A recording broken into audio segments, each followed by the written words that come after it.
کہ جتنا اونچا درجہ ملے گا اتنا نبی علیہ السلام کا قرب زیادہ ہوگا، اور اوپر والے نیچے تو آ سکیں گے، جس سے بھی ملنے کے لیے آنا چاہیں نیچے والے اوپر نہیں جا سکیں گے۔ تو اب ذرا سوچئے کہ خوش نصیب تو وہ کہ جس کو جنت کا اونچا سے اونچا درجہ ملے۔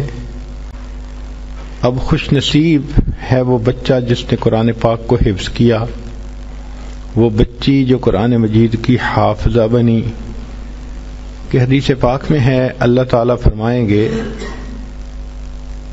کہ تم ایک ایک آیت کو پڑھتا جا اور جنت کا ایک ایک درجہ چڑھتا جا، ورتل کما کنت ترتل فی الدنیا، اور دنیا میں جو جیسے ترتیل سے پڑھتا تھا ایسے ترتیل سے پڑھتا جا۔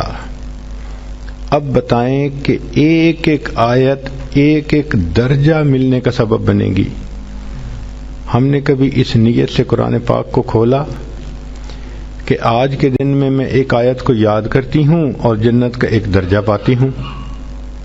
شاید ہمارے اندر کچھ یقین کی کمزوری ہے اور کچھ غفلت کا اثر ہے کہ ہم اس نظر سے سوچتے ہی نہیں۔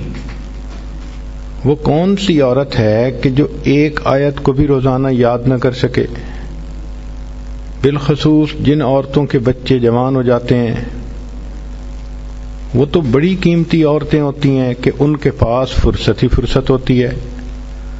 وہ تو گھر میں بھی ملکہ بن کے رہتی ہیں، بیٹے بھی جوان، بیٹیوں کی بھی شادی ہو گئی، اب وہ نانی دادی بن جاتی ہیں، ان کا راج ہوتا ہے گھر کے اندر،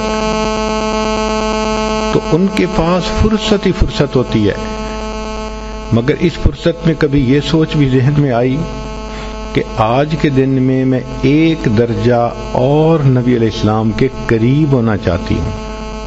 کاش کہ ہم اس نظر سے سوچتے تو ہمارا کوئی بھی دن قرآن مجید کی آیت کو یاد کیے بغیر نہ گزرتا۔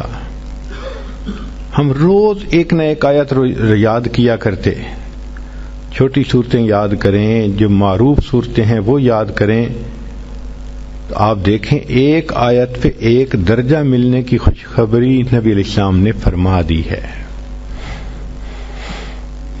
ہم نے یہ دیکھا ہے کہ جس بندے کو منزل کا پتہ ہو یا نہ پتہ ہو، تو جس کو پتہ نہیں ہوتا اس کا صحت مند گھوڑا بھی رستے میں کھڑا رہ جاتا ہے، اور جس کو منزل کا پتہ ہوتا ہے وہ اپنے بیمار گدھے کو بھی منزل پہ پہنچا لیتا ہے، اس لیے کہ اس کو منزل کا پتہ جو ہے کہ کہاں پہ منزل ہے۔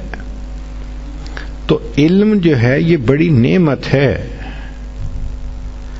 آپ نے دنیا میں دیکھا ہوگا کہ جس بندے کو تجربہ ہو، علم ہو، وہ تھوڑی انویسٹمنٹ سے زیادہ پروفٹ کما لیتا ہے۔ جس کو علم نہ ہو، تجربہ نہ ہو، وہ اپنا پیسہ بھی ڈبو بیٹھتا ہے۔ شریعت نے بھی یہی کہا کہ تم علم حاصل کرو، یہ پہلا قدم ہے اللہ تعالی کے قریب ہونے کا۔